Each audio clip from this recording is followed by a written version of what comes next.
is The Darkness Underneath again. Quentin Walker, obviously. And I'm with Frank Pergola again today, who is most famous for solving the DeMeo homicides. He solved 77 and putting the Gemini twins and Henry Borelli in prison, as well as Nino and some of the Westies. Now, I'm wearing my Canarsie shirt today to show that I've joined the DeMeo crew. I'm with DeMeo and Chris now. So Frank's going to be the guy who's going to take me down eventually in 83. So, Frank, today we're covering Anthony Casso, gas pipe, who, in my opinion, was in some ways even worse than Roy. He didn't kill as many, but you sure as hell couldn't trust him. And he, betrayed a lot of people and was a really evil guy. And we're going to cover not just Casso, but his links to Roy DeMeo and the drug trade. And from there, we might cover some other stuff because we like talking and sometimes we go off on a tangent. All right, Frank, start it up. All right. Anthony Gaspipe Casso was not one of my best topics. I worked in a U.S. Attorney's Office, Southern District of New York, in an organized crime homicide task force from 1983 to 1986.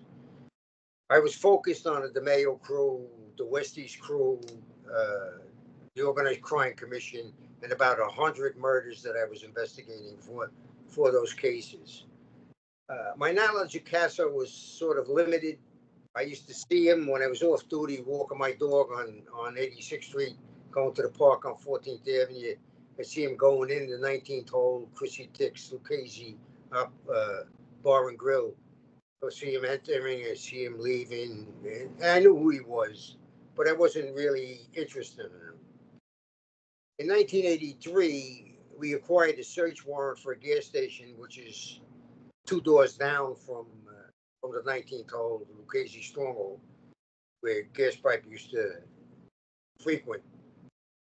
We required this search warrant because Dominic Montiglia had told us that Roy DeMeo told him that this gas station, they used it while it was under construction. When it opened up, before it opened up, they dumped 2 bodies in there that they had killed for the people in Manhattan for some reason.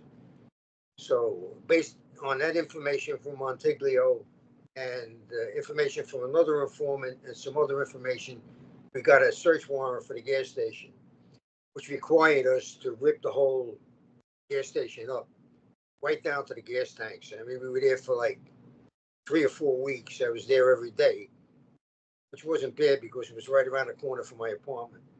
Anyway,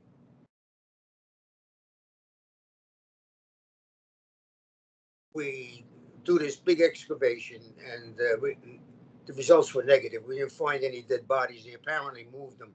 We found a big blue tarp, which we submitted to the FBI laboratory, maybe for blood, and it came back negative. So it was just a wash. But the guy was out of business for a month.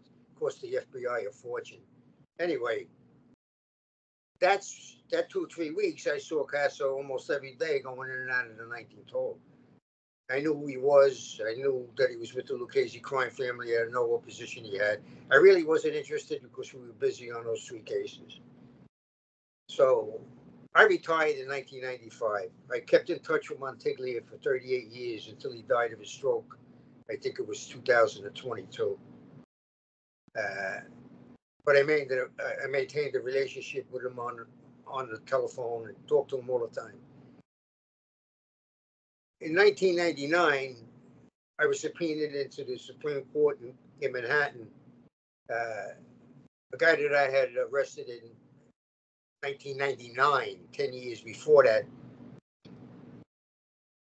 1989. It was 10 years before that. I arrested him for an armed robbery and a kidnapping, and convicted him, and he had to do 25 years in jail. In the 25 years, he became a lawyer, and he got an appeal on the conviction. So I was subpoenaed back to the Supreme Court in Manhattan, and I testified against him again, identified him in court, and keep going. I'm just taking my cat into the other room so he doesn't meow. All right. I convicted him again, and he went back to jail to complete his 15 years. In the year 2000, I assisted Sammy DeBull Gravano's attorney. There was a case in Bergen County grand jury, an indictment of Sammy DeBull Gravano for the murder of a New York City organized crime detective by the name of Peter Calabro. I don't know I don't remember if it was 79 or 80, but 1980. It was in the winter of 80. all right. Anyway, I think it was around March. This indictment was based on the allegations of a guy called the Iceman, who was in jail for a number of other murders in New Jersey, and it looked like he was trying to get out by cooperating with the police. And he used Gravano, and said that Gravano gave him a contract to kill the Iceman, to kill Calabro. I reviewed the evidence for the attorney and found that the Iceman lied. He said that Gravano had given him a cell phone. There were no cell phones in those days. He had no motive to do this, Gravano, because he didn't even associate with the Gemini people, because him and Gotti didn't like them and they didn't socialize with them at all. So, I mean, he had no motive, because Calabro worked for DeMeo and was responsible for the murder of like 17 cooperating witnesses. So I found that the evidence that the man was giving, supposed evidence was given, that he lied. Like I said, there was no cell phones there. He had no motive. And if you looked at the crime scene photos, you saw tire tracks in the snow, and it looked like a drive-by shooting, because the way the bullet the shotgun trajectory through the window was level to the ground from another car. It wasn't the description that the Iceman gave, that he walked up on the car and he was over 6 foot and put the shotgun down into the car, so that would hit him in the top of the head. Guys, from the neck up, was gone. Somebody twice with a shotgun in a moving car is almost impossible anyway, I would think, at 30, 40 miles an hour in the head. Well, I mean, if you're from a standing position. If you're going slow in the snow and some cars trying to pass you, you're going the same speed, it's very easy for them to stick a shotgun down. That's easy. And what the Gentili brothers did was easy. What happened, because he had nothing to do with the murder of Peter Calabro, this Iceman. The actual perpetrators were the two Gentili brothers, who were the brother-in-laws of Peter Calabro, and they always thought that Calabro had killed his wife, their sister, and he was raising their child. And he was raising their child, and they wanted possession of it, and that gave him the motive to kill him. In 2021, still retired, living in Florida, we assisted the New York City Police Department Cold Case Squad, Sergeant Danny Geritano. I worked with Detective Tommy Dades, who I knew for a long time, and does the same type of work that I did. And Joe Ponzi, same way, both retired from the DA's office. We acquired 17 302 FBI forms, which were the interviews of Anthony Casso while he was in jail. In those interviews, he confessed to 40 murders. He identifies 3 unknown hitmen that we didn't know anything about: Frankie Lastorino, Oscar Ansurian, and Herbert Pate. And he also identifies an agent by the name of McCain. McCain worked for Casso, gave him information, and gave him information on about seven murders of people that were cooperating with the FBI. He also tells the FBI about a plan to kill U.S. Attorney Charlie Rose. And then he gets into the DeMeo drug operation. DeMeo and Casso had a drug operation from 1973 to 1979. Casso had Terry's dream was 70. So I believe Terry's dream was 78 when it started going to hell. That's when it ended. It was 73, Yeah. started at 78, it ended with Terry's dream. Let me get into that. He had 4 shrimp boats and a jet plane, and he traveled. These boats traveled from New York to Hollywood, Florida to Colombia. When they went down to Colombia, they were loaded with hijack handguns for the Colombians. And they came back with tons of marijuana and 500,000 quaaludes on each trip. They used to make like 2 trips a month. And when they got back to New York, it was distributed to DeMeo, Gravano, a guy named Bert Kaplan, who was the biggest marijuana dealer in New York, and Casso himself when they got back to New York City. In 1978, Customs seizes Terry's dream in Rockaway, based on some information of an informant, or I don't know how they did it, but anyway. It was an informant. They make 14 arrests and recover all the drugs. And that results in 5 Florida murders and 2 New York City murders of potential witnesses of that arrest. And those murders were committed by Casso, Lastarino, Insurian, DeMeo, and Testa. Based on that information, I reviewed the 302s and read them back and forth, and it was very interesting. And I review his testimony, Casso's testimony before Congress, all of which was suppressed by the FBI because the information that Casso was given was contrary to the information that Gravano was going to give on John Gotti.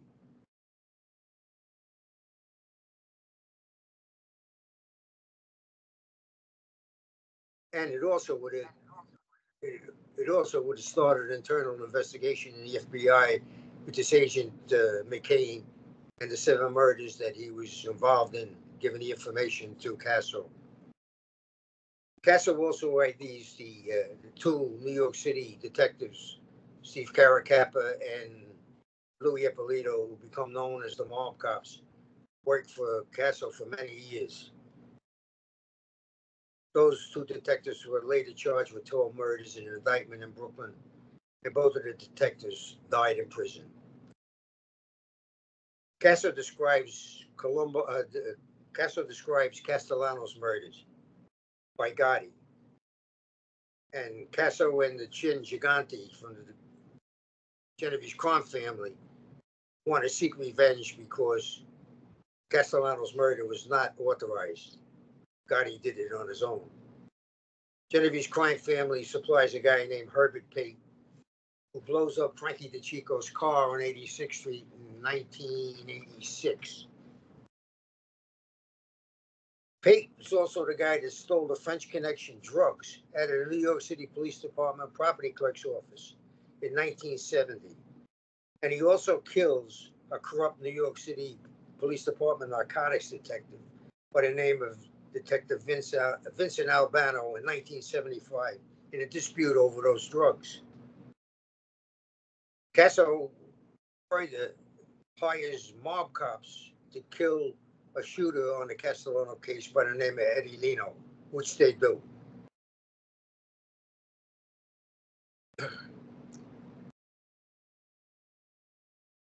The other Castellano shooters were a guy named Bobby Borriello, and Casso orders his murder by Lastarino and Testa, and an innocent kid by the name of Nicky Guido, who wasn't the wise guy that they were looking for. They got bad information from Caracappa, who did a DMV computer thing on all of Nicky Guidos, and gave the information to Casso of the wrong guy, and he was killed, and he was an innocent victim. In fact, he killed his uncle, who was in the car with him too. Yeah, he was just a kid too. Yeah. Casso further confesses that he hired Testament Center to kill a mob boss called Rezinikov. Of course, he was muscling in on his friend Julio, who was the current Russian boss. His name was Beluglia. It's hard to pronounce. That was Casso's friend in the Russian mob, and they were in business with Casso with illegal gas business and stolen and smuggled diamonds from Africa.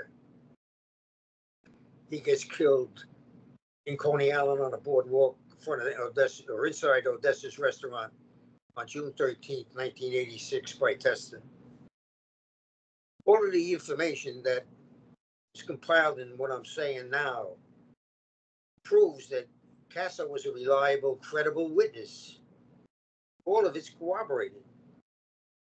But they didn't use him because he was going to destroy Gravano's testimony against Gotti. So what the FBI and the U.S. Attorney's Office in the Eastern District cancels out Casso's agreement with the government, sends him back to jail, but he dies in, I guess, 2022 of COVID. 2020, COVID. 2020?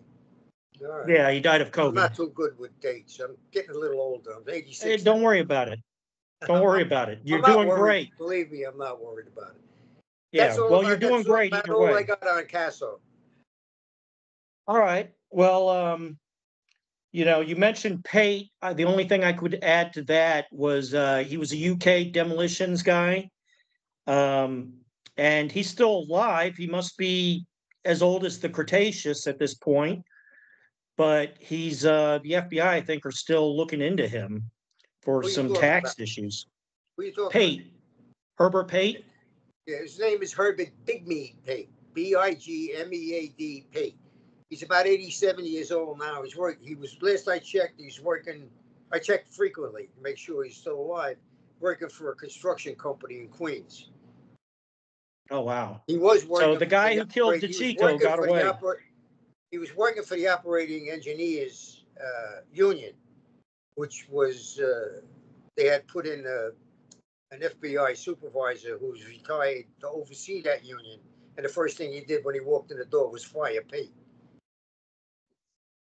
Now, that just FBI, as a little, that FBI director's name was Bruce Mao. Bruce Mao? He's the guy that asked me when they got Gravano to cooperate.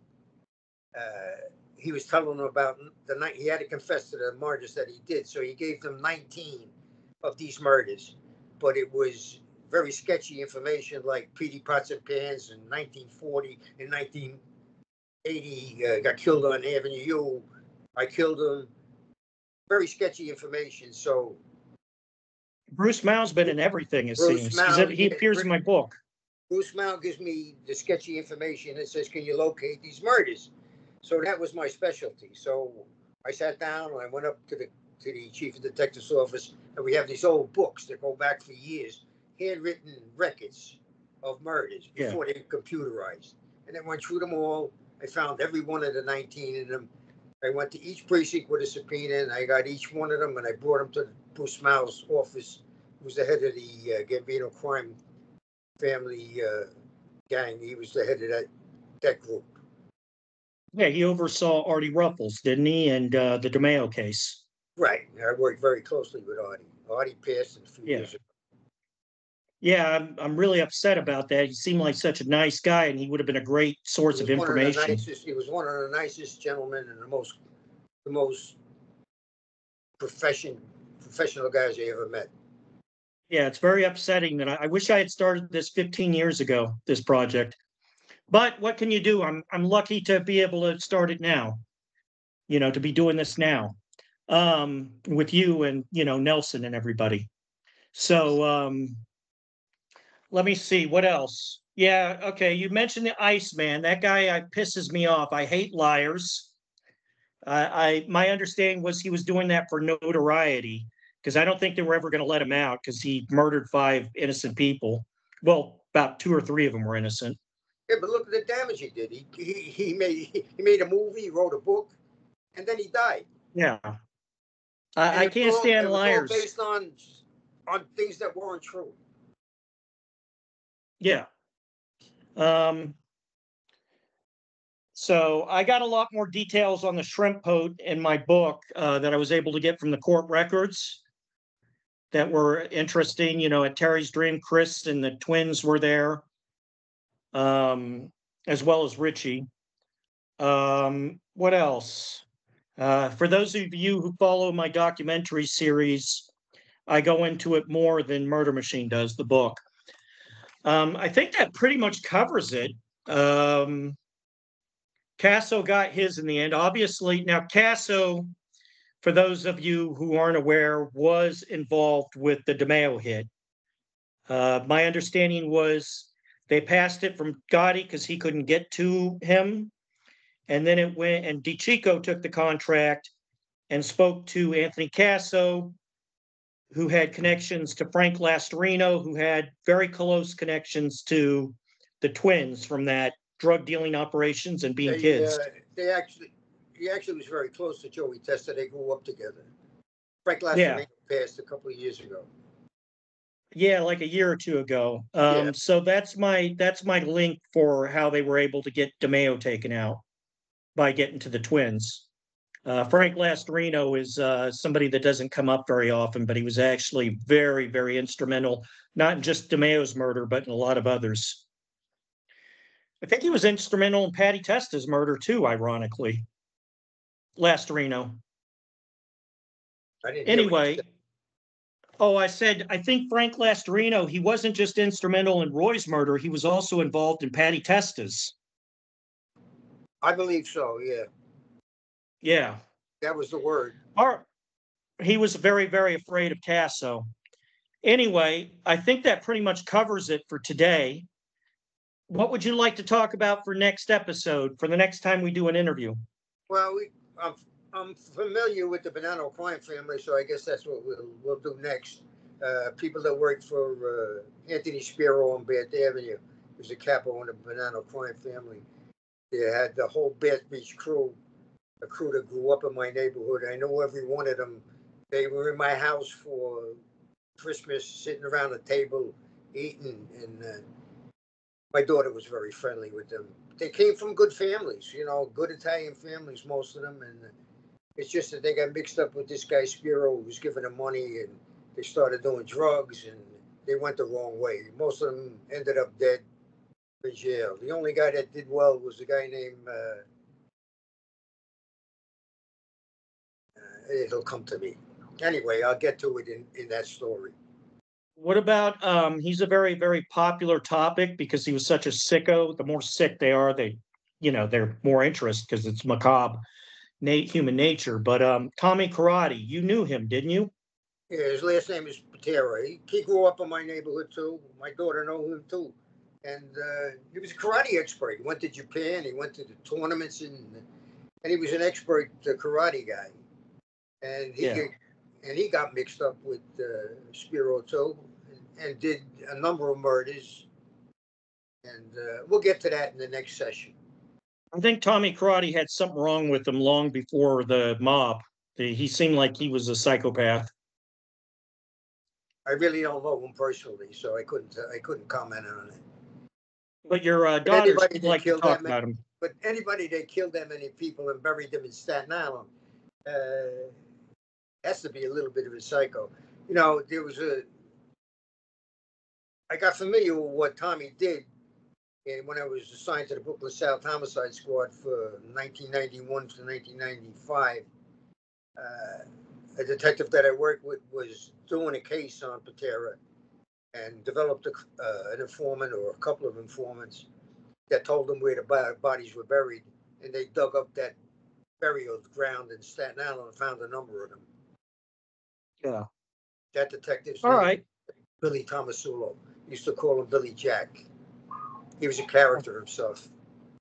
All right, we'll talk about that next time. Great. I think it's dinner time. All right, you go have a great dinner. Signing off for my audience. And we'll talk with Frank again. And don't worry about those documentaries or my book. It's coming along. All right. You All take right. care. You too. Bye.